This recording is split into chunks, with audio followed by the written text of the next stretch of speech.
बहुत थक गए हो क्या बेटा? नाराज तो नहीं हो ना तुम? थक गया होगा वो। हाँ। बहुत चलना पड़ा होगा ना उसे। ये श्रावण नहीं हो सकता। उसके पैरों की आहट मैं पहचान सकती हूँ। कौन हो तुम? क्यों रो रहे हो? सुनो, पूछो ना कौन है वो। अरे कौन हो तुम? बोलो। सुनो, अरे ये हमारा श्रावण नहीं है। श्रावण नहीं है? अरे अरे कौन हो तुम? बोलो ना कौन हो? मैं हाँ। अयोध्यापति दशरथ। दशरथ? अयोध्यापति दशरथ? आप और यहाँ? काशी विश्वेश्वर की कृपा हो गई। आंखें होती तो आपका तेजस्वी पराक्रमी रूप देख सकता। हमारा श्रावण पानी लाने गया है। आपने देखा क्या उसे? मुझे क्षमा करो। इस अयोध्यापति को क्षमा करो, क्षमा करो। पर किस लिए? कहिए, कहिए तो क्षमा किस लिए करें? आपका पुत्र यानी श्रावण का मेरे हाथों वध हो गया। श्रावण! जानवर समझकर मैंने शब्द में भी बाण छोड़ा और अनर्थ हो गए।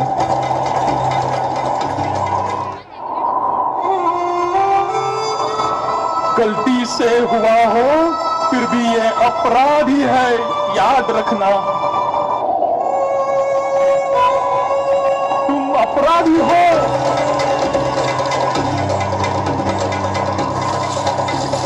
अयोध्यापति अपराधी है। इक्ष्वाकु कुल को तुम कलंक हो। अयोध्यापति दशरथ राजा,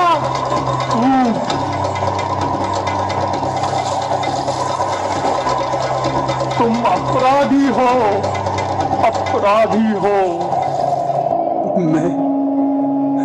मैं आपकी जीवन भर सेवा करूंगा, आपको मेरी राजधानी ले जाऊंगा, आपको कोई कमी नहीं होने दूंगा। पर मुझे क्षमा करो, मुझे क्षमा करो, मुझे क्षमा करो।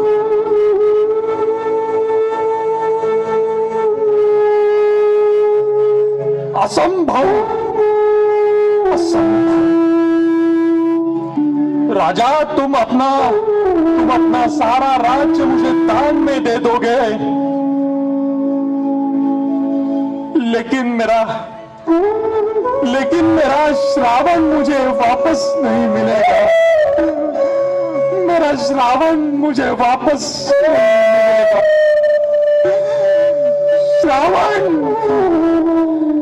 श्रावण बेटे, मैं तुम्हें पुत्र वियोग का श्राप देता हूं। सारे सुख तुम्हारे चरणों में होंगे, फिर भी तुम्हें पुत्र वियोग होगा ही। पुत्र वियोग का दुख तुम्हें सहन करना होगा। पुत्र का नाम लेके तड़प तड़प के तुम्हारी मृत्यु हो जाएगी। श्रावण!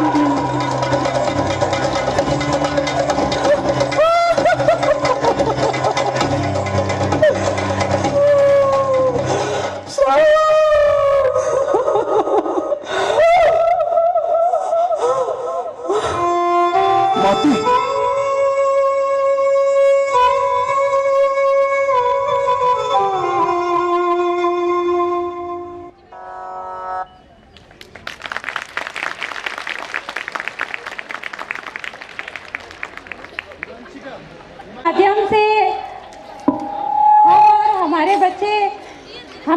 हमारी ये कोशिश है कि हर एक्ट के माध्यम से हमारे बच्चे कुछ सीख सकें। इन श्रवण कुमार एक हमारे सामने बहुत ही शानदार प्रस्तुति थी।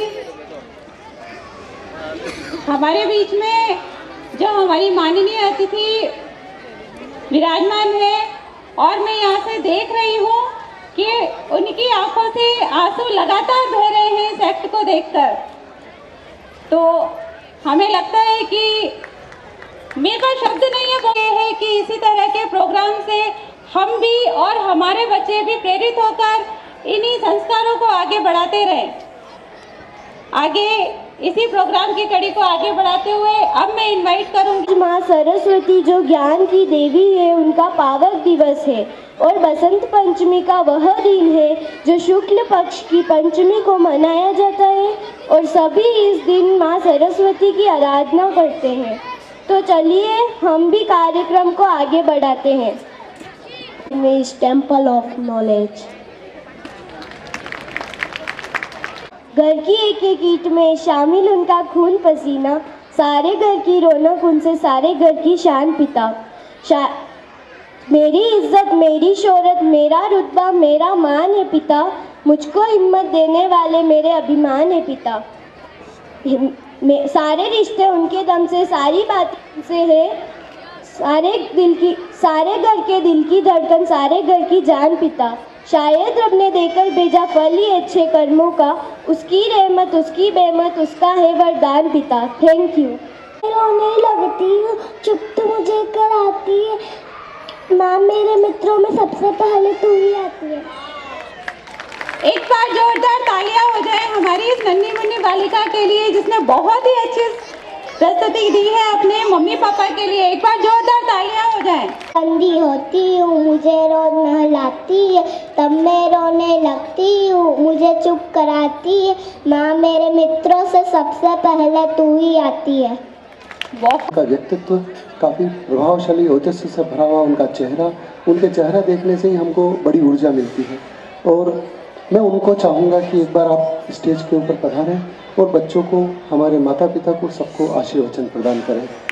डॉक्टर नीना शर्मा।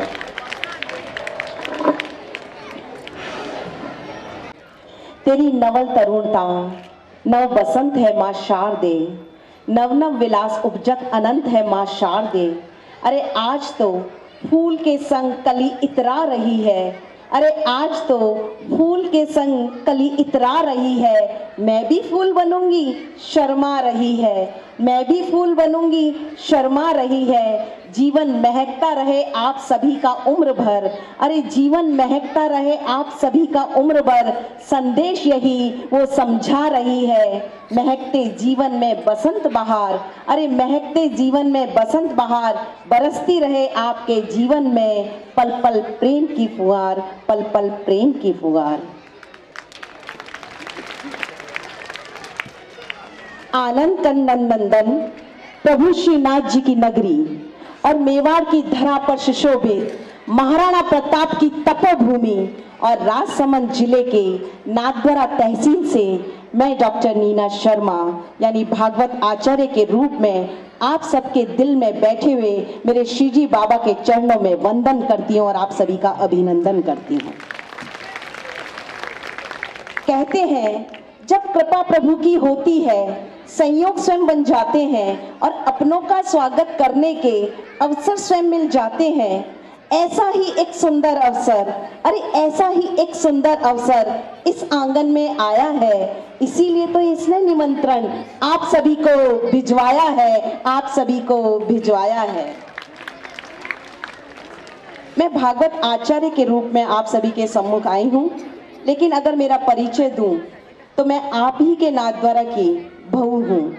जन्म मेरा हरियाणा में हुआ है।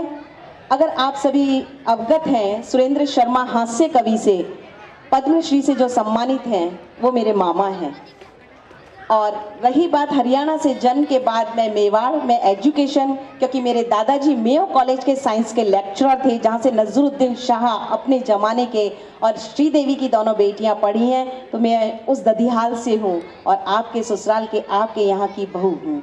तो बेटी और बहू का एक रिश्ता अजीब सा लेकर चलती हूँ।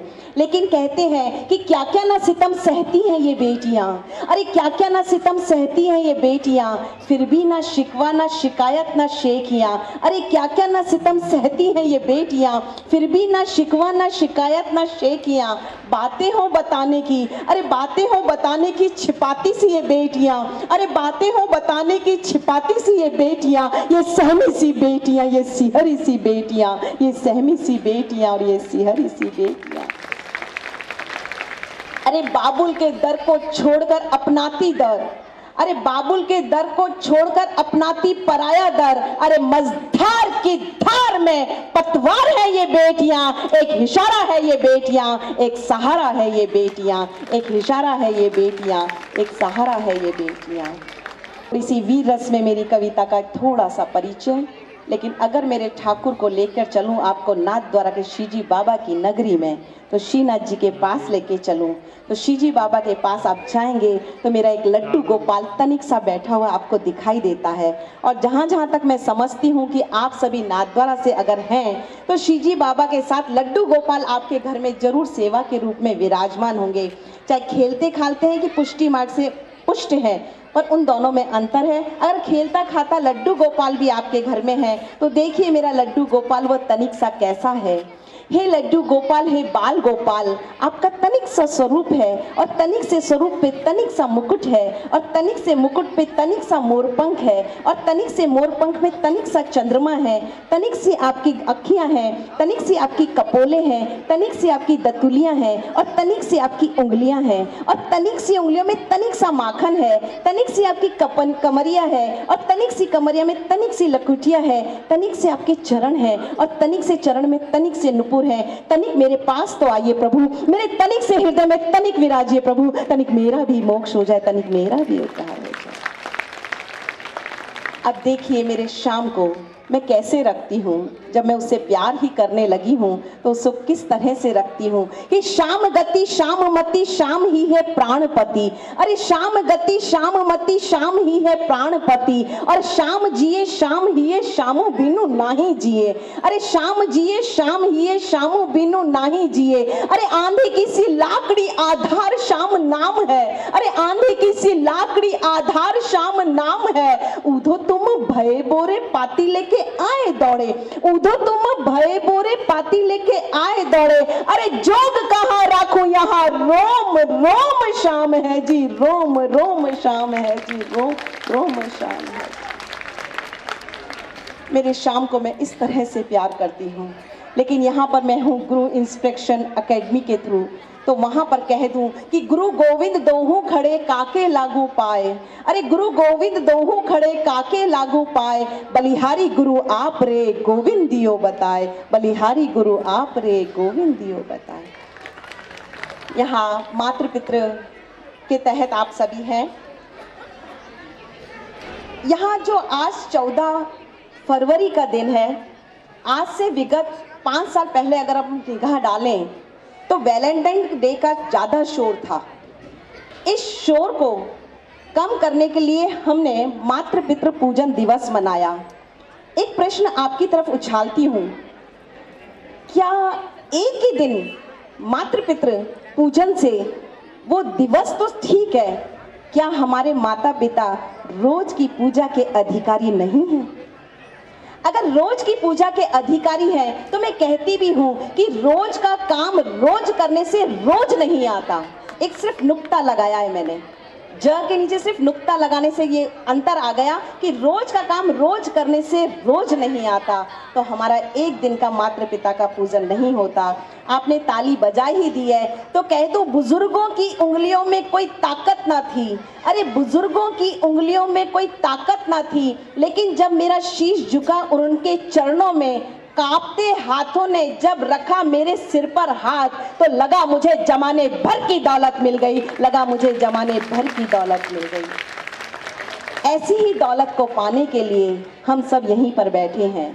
जब पिता को मैंने प्रणाम किया है तो माँ को मैं कैसे छोड़ दूं? अरे जब भी कोई रिश्ता उधड़े करती है तुरपाई माँ, अरे जब भी कोई रिश्ता उधड़े करती है तुरपाई माँ, सभी पराए हो जाते हैं लेकिन होती नहीं पराई माँ, लेकिन होती नहीं पराई माँ। ऐसे ही माता पिताओं को वंदन करते हुए और आपके चरणों को अभिनंदन करते हुए मैं आगे बढ़ती हूँ। अगर मातृ पितृ की तरफ मैं आई हूँ तो ये एक विलक्षण स्कूल है, विद्यालय है, जहाँ पर आपको आपकी संस्कृति से जोड़कर रखा जा रहा है, जहाँ पर आपको आपकी संस्कृति और संस्कारों से जोड़कर रखा जा रहा है, क्योंकि इस तरह के विद्यालय आजकल के जमाने में नहीं है।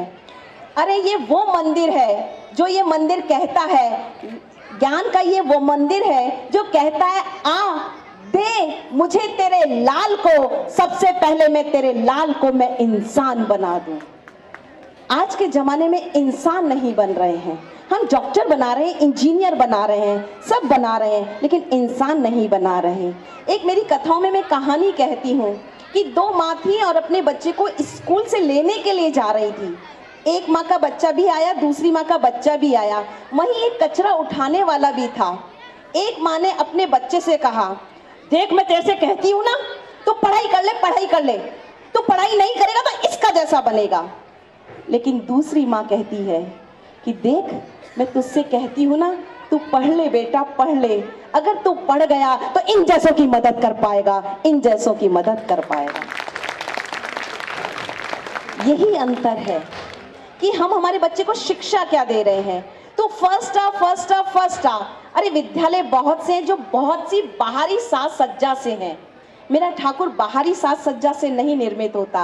आपके बच्चे की आंतरिक साज सज्जा क्या है, और आंतरिक साज सज्जा ये है, जहाँ का इस पोस्टर को देखते ही मुझे लग रहा था कि जहाँ शिव और पार्वती को गणेश के साथ विराजमान किया गया है। एक यही परिवार ऐसा है जो विरोधाभास होने के बावजूद भी एक ही जगह पे टिका हुआ है। कैसे? शिव के शीश पर गंगा है तो नेत्र में अग्नि है, दोनों को साथ लेके बैठा है। अगर उनके पास डमरू है, नाद कर रहा है, तो घुंघरू भी है जो इनवाद कर रहा है। अगर उनके पास त्रिशूल है तो उसी के साथ शांति के लिए उन्होंने डमरू को भी लिया है। परिवार को लेके चलूं, खाली शिव को ही नहीं, तो शिव के वाहन कौन है? बैल है, तो माँ के पास शेर है, दोनों एक दूसरे के दुश्मन हैं। शिव के गले में सांप है तो कार्तिकेय के पास मोर है, दोनों एक दूसरे के दुश्मन हैं। अगर कार्तिकेय के पास मोर है तो गणेश के पास चूहा है, दोनों एक दूसरे के विरोधी हैं, फिर भी ये परिवार एक साथ है। समझिएगा, बंदी मुट्ठी लाख की और खुली मुट्ठी खाक की, बस यही अंतर है। एक यही परिवार क्यों पूजा जाता है? विष्णु लक्ष्मी के साथ पूजे जाते हैं तो शिव भी तो पार्वती जी के साथ पूजे जाते हैं, कोई बड़ी बात नहीं है। ब्रह्मा जी ब्रह्माणी जी के साथ पूजे जाते हैं, कोई बात नहीं। विष्णु के किस बेटे को या ब्रह्मा जी के मानस पुत्र नारद जी को ले लें, वो पूजे जाते हैं। तो मेरे शिव पार्वती के गणेश और कार्तिकेय दोनों पूजे जाते हैं। साउथ में जाएं तो कार्तिकेय के मंदिर ज्यादा हैं, दोनों पूजे जाते हैं। लेकिन इतना ही परिवार नहीं रुका, शिव और पार्वती का परिवार अपने पुत्रों तक नहीं रुका, अपने पुत्र तक आ गया। देखिए, और उनकी बहुओं तक आ गया। किसकी बहुएं देवताओं की पूजी जा रही है? जरा थोड़ा सा दिमाग लगाइए। किसी देवी देवता की बहू की पूजा हो रही है? हाथ ऊपर करके बताइए अगर आपको पता है तो। ये प्रश्न मैंने आपकी तरफ उछाला है। हाँ जी, सिर्फ मेरे शिव और पार्वती का परिवार ऐसा है जहां उनकी बहुओं की भी पूजा हो रही है, और वो है रिद्धि सिद्धि। तो ये परिवार ऐसा है कि जहां खुद की, फिर बेटे की, फिर पोते की, फिर उनकी बहुओं की भी पूजा हो रही है। तो क्यों ना हम भी हमारे परिवार को ऐसा ही लेकर चलें, जहाँ परिवार में एकता है, जहाँ झाड़ू बंधी हुई होती है ना, उसी झाड़ू की वैल्यू है, खुली झाड़ू की कोई वैल्यू नहीं है। आज हम हमारे माता पिता का पूजन कर रहे हैं, माँ पिता को लेके आ रहे हैं, और आज एक पुत्र भी अपनी माँ को लेकर के आ रहा है। जोरदार तालियों के द्वारा अभिषेक जी का, जो इस विद्यालय का अभिषेक कर रहे हैं, हर बच्चे का अभिषेक कर रहे हैं अपने विद्या के माध्यम से। उन्हीं की माँ यहाँ आ रही है, क्योंकि माँ वो चीज है, माँ वो शब्द है जिसने भगवान को भी जन्म दिया किया है, ऐसी ही एक माँ आपके सामने उपस्थित हो रही हैं। जोरदार तालियों के द्वारा इनका स्वागत व अभिनंदन। एक बात कहूं, मुझे भगवान पे बोलने का आज मौका थोड़ा कम है। कभी आपके यहाँ भी, मैं आपके यहाँ पे वैसे सत्यनारायण की कथा कर चुकी हूँ, शिव जी के मंदिर में, आपके इसी क्षेत्र में मैं कर चुकी हूँ एक कथा तो, लेकिन हाँ भागवत जी कभी हुई तो कभी विस्तार में ठाकुर जी पे बात करेंगे। आज माँ और पिता का दिन है। जो हर वक्त आसपास रहे वो अक्सर नजर नहीं आती है। एक माँ ही ऐसी है जो आपके उठने से ले करके आपके सोने तक आपके आसपास मंडराती रहती है। बेटा उठ जाना, उठ जा बेटा, स्कूल जाना है, उठ जाना बेटा, मामा बस थोड़ी देर और सोने दे, फिर खाना खा ले, नाश्ता कर ले, नहा ले, धो ले, स्कूल चला जा, रात को सोने तक। एक माँ है जो आपके पास मंडराती रहती है, जो हर वक्त आसपास रहे वो अक्सर नजर नहीं आती। माँ के साथ भी यही होता है, पता नहीं कब घर के किस कोने में वो खो जाती है। वो इतना दिखती है कि दिखना ही बंद हो जाती है। अरे माँ वो इतना दिखती है, मुझे इतना दिखती है कि दिखना ही बंद हो जाती है। तुमने उसे आंख भर के कब देखा था? बताओ ना सच में। अरे तुमने अपनी माँ को आंख भरकर कब देखा था? कब कहा था माँ तेरी साड़ी बड़ी अच्छी है? माँ की चूड़ियों का रंग तुमने कब देखा था? आखिरी बार तुमने कब कहा था अपनी माँ से माँ तू बहुत अच्छी लग रही है, बहुत प्यारी लग रही है? तुम क्या सोचते हो उसे सिर्फ तुम्हारा कमरा ही सजाना आता है? तुम क्या सोचते हो उसे सिर्फ तुम्हें ही सजाना आता है? माँ भी तो कभी लड़की थी, हर लड़की की तरह उसे भी सजना आता है, हर लड़की की तरह उसे भी अपनी तारीफ सुनना अच्छा लगता है। अभी भी देर नहीं हुई है बच्चों, अभी भी देर नहीं हुई है। जाओ तुम्हारी माँ के पास, क्योंकि माँ से सुंदर इस दुनिया में कोई लड़की हो नहीं सकती। माँ से सुंदर इस दुनिया में कोई लड़की हो नहीं सकती। ये माँ है, भगवान ने जिसे हर जगह मौजूद नहीं रह सकता, भगवान जैसे हर जगह मौजूद नहीं रह सकता, इसलिए उसने माँ बना दी। अरे सैकड़ों बार सुन ली होगी तुमने ये कहानी, लेकिन आज मैं तुम्हें एक नई कहानी सुनाती हूँ। भगवान ने मोहब्बत दी तो माँ ने वो भी ले ली, भगवान ने बरकत दी तो माँ ने वो भी ले ली, भगवान ने हिफाजत दी तो माँ ने वो भी ले ली। अरे सब कुछ देखा, मेरा भगवान बेरोजगार हो गया और माँ को एक रोजगार मिल गया। ये माँ है, यहाँ इन्हीं के स्मरण होता है, यहाँ इन्हीं का शब्दों के साथ संचालन होता है और इसी से सृष्टि का संचालन होता है। जब माँ पे बोला गया तो पिता को मैं कैसे छोड़ दूँ, क्योंकि माँ के बिना पिता अधूरा है और पिता के बिना हर माँ अधूरी है। क्योंकि पिता पालन है, पोषण है, पिता पालन है, पोषण है, पिता घर के बाहर का अनुशासन है, पिता प्रेम का प्रशासन है, पिता अप्रदर्शित प्रेम का प्यार है, पिता है तो बच्चों को इंतजार है, क्योंकि पिता से ही बच्चों के ढेर सारे खिलौने हैं, ढेर सारे सपने हैं। पिता परमात्मा के जगत की आसक्ति है, पिता परमात्मा के उच्च स्तर की भक्ति है। पिता है तो जीवन है, पिता है तो संबल है, पिता है तो शक्ति है, पिता सृष्टि के निर्माण की अभिव्यक्ति है, पिता सृष्टि के निर्माण की अभिव्यक्ति है। हम एक ऐसे देश में रहते हैं जहां हमारा बूढ़ा बाप हमारी ताकत है। हम एक ऐसे देश में रहते हैं जहां हमारा बूढ़ा बाप हमारी ताकत है। हजार मुश्किलों में लड़ रहा हूँ, मैं अकेला हूँ पापा, हजार मुश्किलों में लड़ रहा हूँ, मैं अकेला हूँ पापा, लेकिन पापा की हजारों दुआएं मेरे ये आलम है कि मुझे डर नहीं लगता, सचमुच मुझे डर नहीं लगता। मैं नहीं डरता किसी आफत से, मैं नहीं डरता किसी मुश्किल से, मैं नहीं डरता किसी परेशानी से, क्योंकि मैं जानता हूँ अगर मेरा वक्त बिगड़ गया, मैं जानता हूँ अगर मेरे पैर में दुख का कांटा गड़ गया तो कोई नहीं जो मेरे लिए भगवान से लड़ जाएगा। जब तक वो झुर्रियों भरे हाथ मेरे सिर पर है, मेरा गुरूर जिंदा है। अरे कयामत भी आ जाए तो वो मेरा क्या बिगाड़ लेगी, क्योंकि अभी मेरा बाप जिंदा है, क्योंकि अभी मेरा बाप जिंदा है। जिनके माँ बाप जीवित रहते हैं और जब तक जीवित रहते हैं तब तक आप उनको एहसास में नहीं लेते, लेकिन उनसे पूछिए जिनके आज माँ बाप जीवित नहीं हैं, उनके हर एहसास में उनके माँ बाप हैं। उन्हीं माँ बापों को चरणों में वंदन करते हुए अकेडमिक विद्यालय खरा उतरेगा। लाइए अपने लाल को इस विद्यालय में, जहाँ उसको शिक्षा के साथ साथ संस्कार मिलते हैं, और आजकल संस्कार जमीनी नहीं रहे। इन जमीन से जुड़ने के लिए आवश्यक है कि आप ऐसे शिक्षा जगत में, ऐसे शिक्षा के क्षेत्र में अपने बच्चों को जोड़ें जहाँ पे शिक्षा मिलती हो। मैंने ये कथा करना 2012 से प्रारंभ किया। I am a government teacher, मैं गवर्नमेंट टीचर हूँ। My husband is also government teacher, और उसके साथ साथ मैं किडनी डोनर भी हूँ।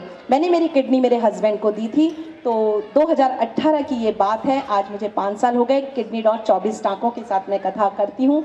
ठाकुर जी की कोई विशेष कृपा कही रही होगी, क्योंकि अपने ही कर्म अपने आड़े आते हैं। या तो मैंने कभी उनसे ली होगी या कभी मैं उनसे ले लूँगी। वो तो फिर भीष्म पितामह की कथा कि अपने 100 जन्मों के पीछे जाओ तो कोई से जन्म का प्रारब्ध आपको देना पड़ता है। तो आज किडनी डोनर के रूप में मुझे यहाँ शिक्षा जगत में जाना जाता है। उसी के साथ एजुकेशन डिपार्टमेंट में एज अ एंकर के रूप में मुझे जाना जाता है, और भागवत आचार्य के रूप में मुझे व्यासपीठ नमन करती है। इसी के साथ जब मैं यहाँ से निकलूँ, क्योंकि मुझे भी मेरी स्कूल में आज फेयरवेल पार्टी है और बच्चों के फ़ोन आ चुके हैं और 12th क्लास है, तो विशेष उनका अनुग्रह है कि मुझे आज वहाँ पहुँचना है। तो इस श्रम को आप सभी ने जो श्रम किया उसको मैं प्रणाम करती हूँ, विश्राम करती हूँ, और आपके विश्वास के साथ फिर किसी विश्वास पर व्यासपीठ पर बैठने का एक अनुग्रह करती हूँ। इसी के साथ आप सभी का धन्यवाद कि आपने मुझे सुना, और मेरी वाणी को विराम देती हूँ। जय श्री कृष्ण।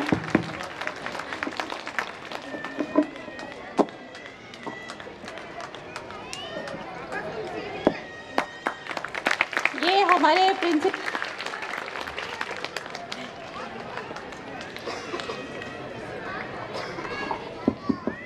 हमारे प्रिंसिपल सर की तरफ से हमारी माननीय को परिवर्तित करते हुए अब हम इन बच्चों की मोहक प्रस्तुति को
प्रतिपल एक राग है।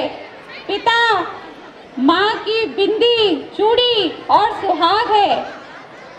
पिता है तो इन बच्चों के छोटे छोटे सपने भी अपने हैं और बड़े बड़े सपने भी अपने हैं। और इनका मानना है कि अगर पिता है तो जितने भी बाजार में खिलौने हैं वो सब इनके अपने हैं। तो please just of student of class second, एक बार जोरदार तालियां हो जाए हमारे इन नन्हे मुन्नों के लिए।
केयर ऑफ मी, जो आप मेरा ध्यान रखते हो उसके लिए आपका बहुत बहुत धन्यवाद।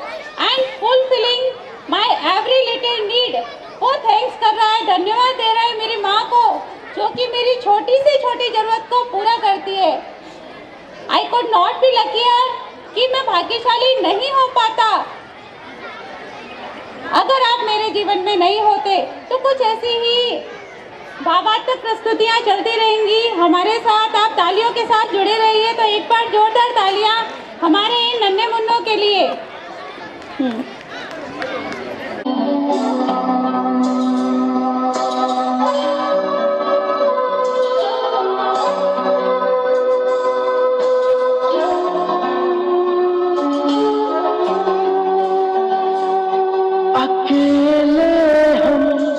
अकेले तुम, जो हम तुम संग है तो फिर क्या गम।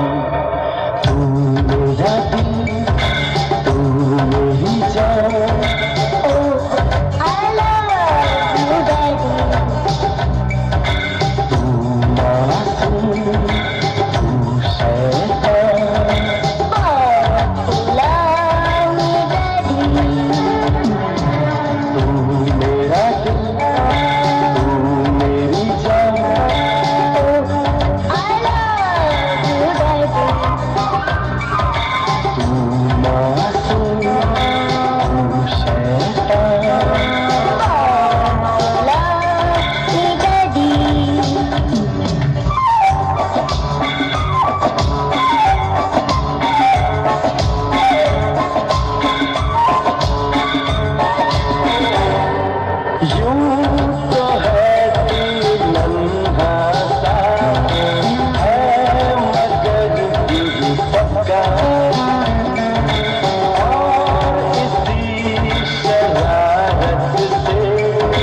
जो हम तुम संग है तो फिर क्या गम।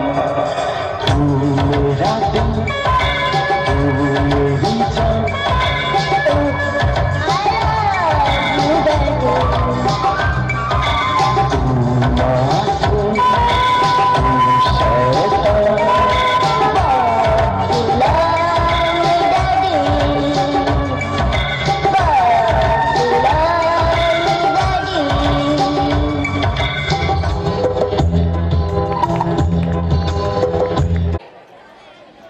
Give a big hand with us, जोरदार तालियां हो जाए हमारे इन बच्चों के लिए। अब मैं इनवाइट करूंगी हमारे राघव एक्ट के लिए हमारे 6th, 7th और 8th के स्टूडेंट्स को, वो आए और अपनी परफॉर्मेंस दें।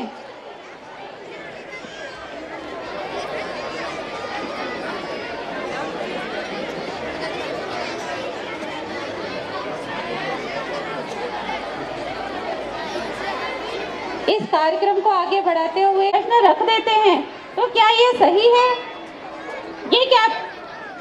ये क्या पापा? अरे आप इन दूसरे लोगों की तरह इतने पैसे वाले क्यों नहीं हो? अगर ऐसा प्रश्न कोई बच्चा अपने पिता से करता है तो बहुत ही दिल को छू लेने वाली बात हो जाती है। बच्चे से ऐसा सुनकर पापा कुछ नहीं बोले, बस भरी भरी आंखों से देखते रहे, देखते रहे, देखते रहे। वो आंखें आज भी मेरे दिल पर छा गई और बाद में एहसास होता है कि मैंने बहुत बड़ी गलती की। तो ऐसी गलती को दोबारा मत दोहराना। मौसम का हाल उस पिता को मत सुनाना जो तुम्हारे लिए रोज भागता रहा, चाहे गर्मी हो, चाहे बरसात हो, चाहे सर्दी हो, क्या धूप हो, क्या छाया हो। उस पिता की जिंदगी भर की कमाई तो तुम हो और तुम उससे पूछते हो कि पिता या पापा आपने कमाया क्या है? आप सबकी तरह से पैसे वाले क्यों नहीं हो? जेब खाली हो, लेकिन एक पिता फिर भी मैंने मना करते हुए नहीं देखा। मैंने अपने पिता से अमीर इंसान नहीं देखा। तो एक बार जोरदार तालियों के साथ स्वागत। मेरे पोते के लिए गर्म कपड़े ले लिया पापा, और कुछ नहीं। तू अभी अभी पिता बना है ना, इसलिए सोचा बता। पापा मैं अभी बच्चा नहीं रहा, बड़ा हो गया। आपको क्या लगता है सिर्फ आपको याद है बच्चे पालना? आज सब कुछ बहुत मुश्किल हो गया है, पहले जैसा आसान नहीं रहा। आपको क्या पता आज का पिता क्या होता है?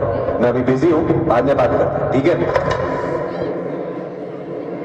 आज मेरा बेटा पूछ रहा है मुझसे क्या होता है पिता, मैं बताता हूँ।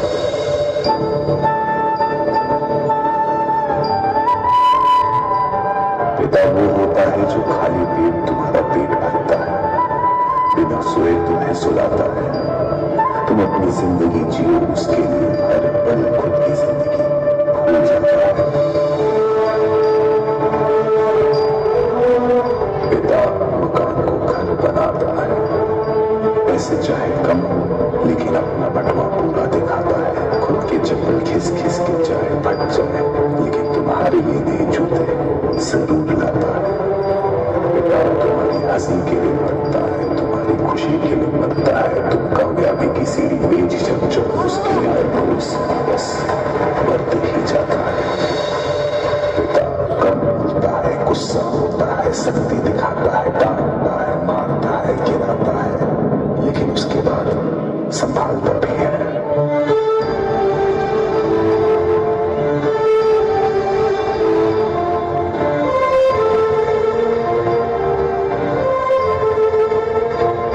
पिता वो होता है जो घड़ी की तरह सिर्फ चलते ही जाता है। तपती धूप में तुम्हें छाव दिलाता है, तुम्हारे आंसू पूछ के अंदर के गम को खाता है, तुम्हारा डर दूर हो उसके लिए खुद का बहादुर रूप दिखाता है। और आज मेरा बेटा मुझसे पूछ रहा है क्या होता है पिता।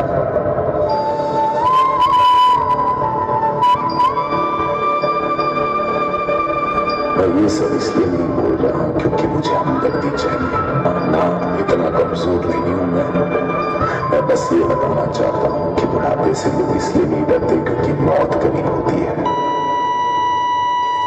हल्की इसलिए लगते हैं क्योंकि अपने दूर हो जाते हैं।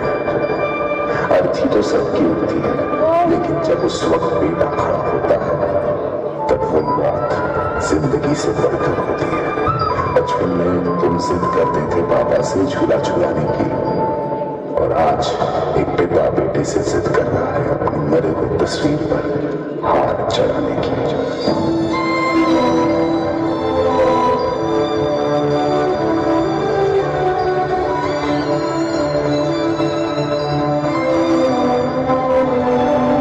आज एक बात मैं सारे बच्चों से कहना चाहता हूं कि जिंदगी सिर्फ दूसरा मौका देती है, दूसरा पिता नहीं। शायद तुम्हारे पिता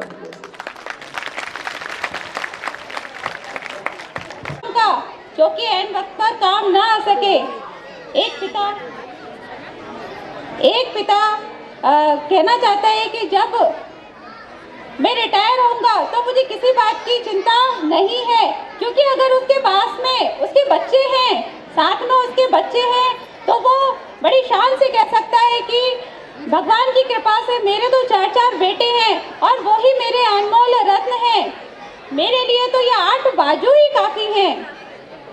पर ऐसा कहने वाले हमारे माता पिता, जिनके लिए हम क्या कुछ कर पाते हैं, जिन्होंने हमारे लिए सब कुछ लुटाया है, हम तो अंधी दौड़ में शामिल हो जाते हैं पैसा कमाने की, और समय निकलता जाता है और जब माँ बाप के कुछ दिन, महीने और साल रह जाते हैं, तब हमें एहसास होता है अपने उस अकेलेपन का कि काश मैं कुछ कर पाता। अभी आपके सामने ये हमारे नन्हे मुन्ने बच्चे जो परफॉर्मेंस लेके आ रहे हैं, वो है हमारी माँ के लिए। तो एक बार जोरदार तालियां हो जाएं इन थर्ड क्लास के नन्हे मुन्ने बच्चों के लिए।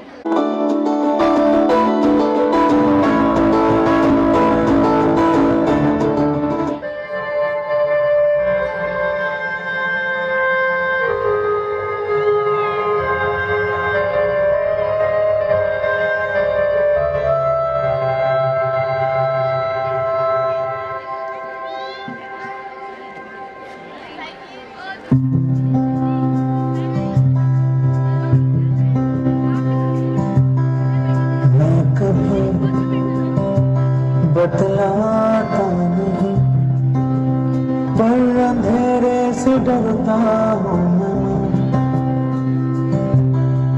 यूं तो मैं दिखलाता नहीं, तेरी परवाह करता हूँ मैं।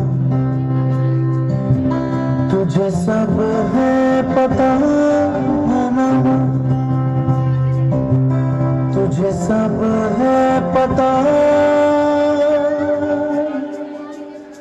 मेरी माँ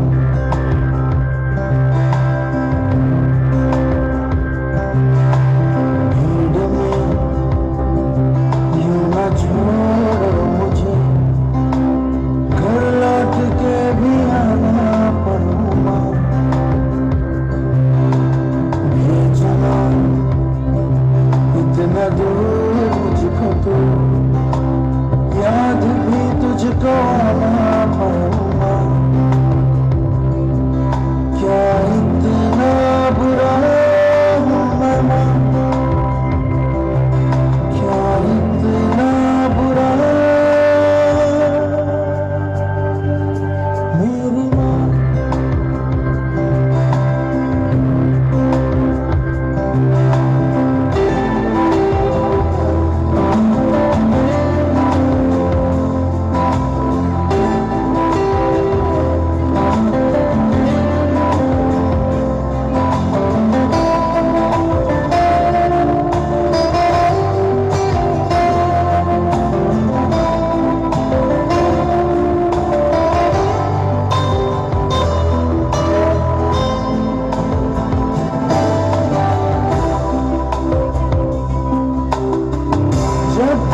चेहरे पे आने देता नहीं, दिल ही दिल में घबराता हूँ माँ। तुझे सब है पता है ना, तुझे सब है पता मेरी माँ।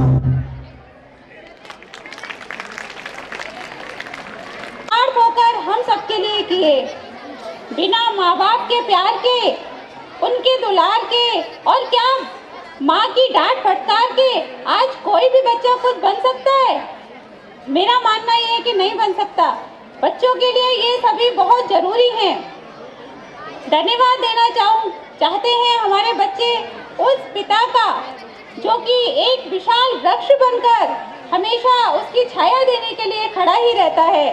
धन्यवाद उस माँ का जो डांट तो देती है लेकिन छुपकर कमरे में जाकर अकेले अकेले रोती रहती है कि मैंने अपने बालक को क्यों डांटा। जैसे जैसे उम्र गुजरती है तो बड़े होते हुए बच्चों को भी एहसास होने लग जाता है कि हमारे माता पिता जो कुछ भी कहते थे, हमें चाहे डांटते थे, फटकारते थे, वो शायद हमारे अच्छे के लिए ही कहते थे। इन्हीं सब भावों को व्यक्त करते हुए हमारा नेक्स्ट प्रोग्राम आ रहा है गिलहरी एक्ट क्लास 7 के स्टूडेंट्स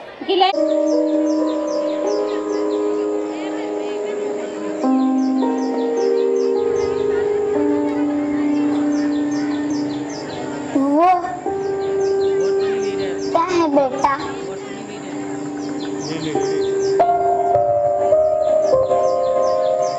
वो क्या है बेटा? गिलहरी है माँ।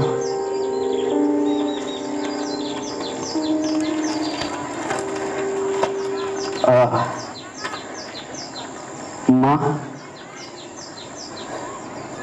मुझे कुछ बात करनी है तुमसे।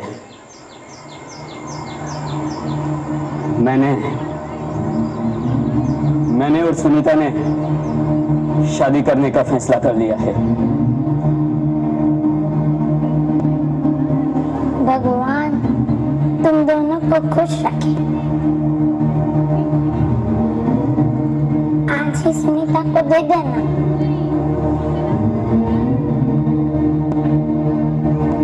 वो क्या है बेटा? गिलहरी है माँ। माँ, शादी के बाद सुनीता और मैं साथ साथ रहेंगे।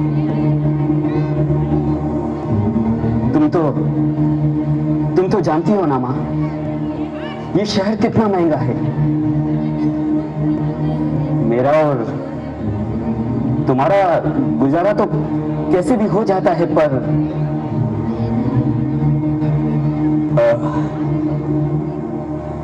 सुनीता के आने के बाद शायद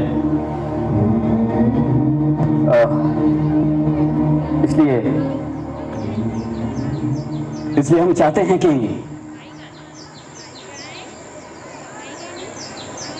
वो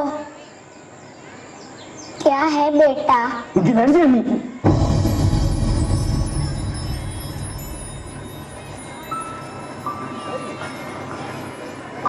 देखो माँ, बुरा मत मानना, क्योंकि बहुत सोचने के बाद मैंने और सुनीता ने ये तय कर लिया है, शादी के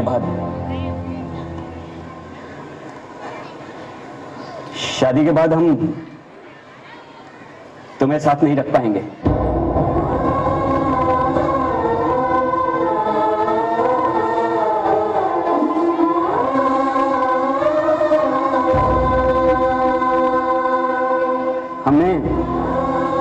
हमने आपके लिए वृद्धाश्रम में रहने की व्यवस्था कर दी है।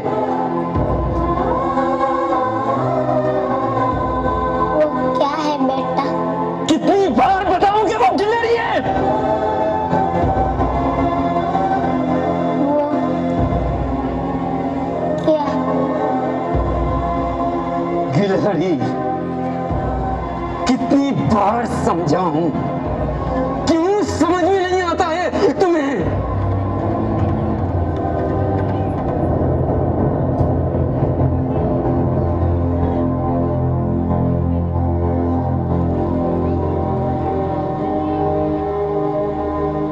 अब कहां जा रही हो तुम?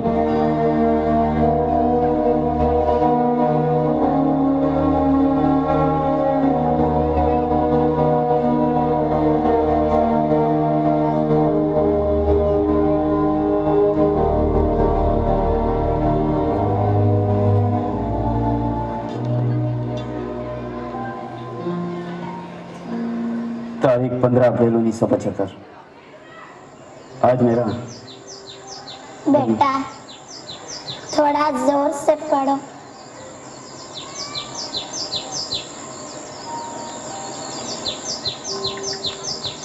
आज मेरा बेटा 3 साल का हो गया।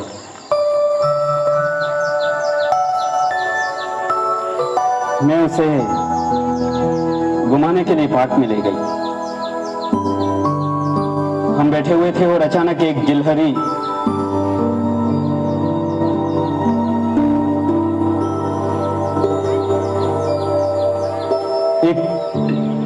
हमारे सामने आकर खेलने लगी।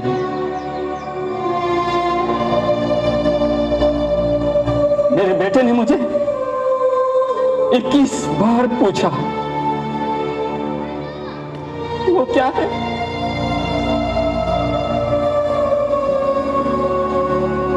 और मैंने 21 बार जवाब दिया कि वो गिलहरी है।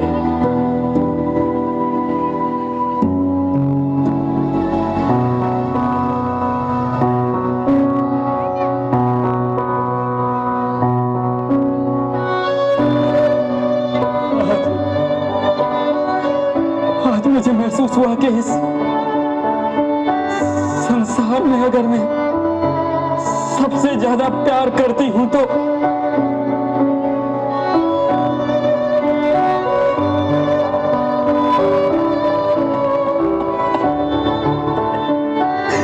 मेरे बेटे से करती हूँ।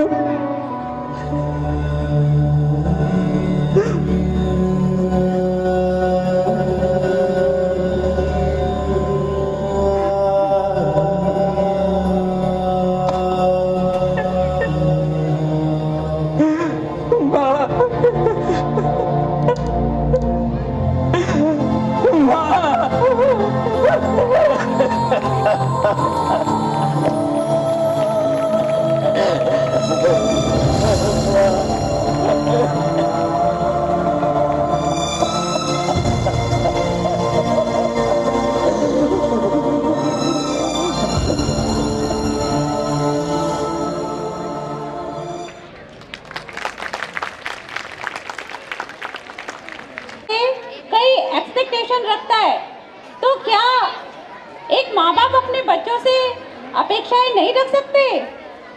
हर माँ बाप ये सोचता है कि जब हमारे बच्चे बड़े होंगे, मतलब वो बूढ़े हो जाएंगे, माँ बाप बूढ़े हो जाएंगे और यही बच्चे उनका सहारा बनेंगे।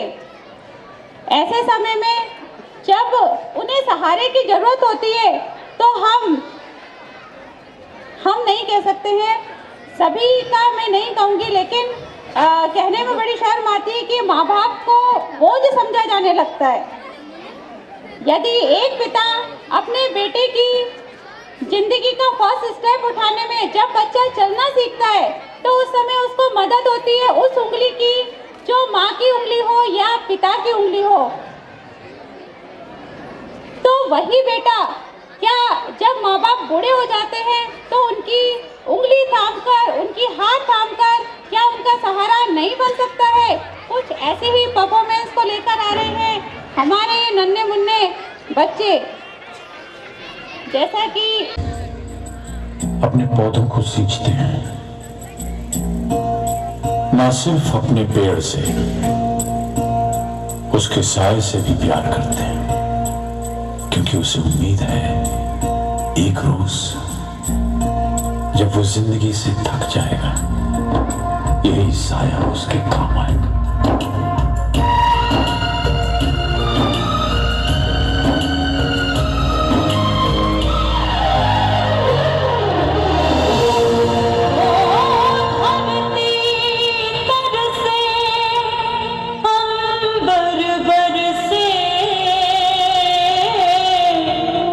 रुत आए रुत जाए हर मौसम की खुशबू चुन के बाग बाग सजाए।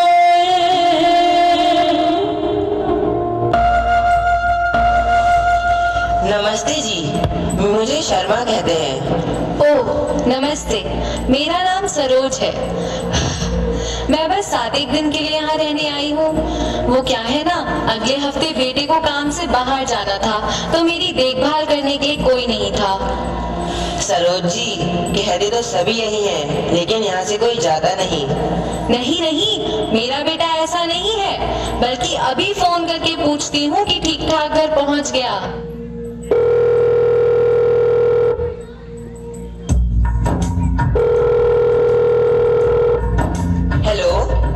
हाँ बेटा। माँ, अभी मीटिंग में बिजी हूँ, थोड़ी देर में कॉल करता हूँ। अरे तूने ठीक से खाना खाया? माँ, कहाँ ना बिजी हूँ।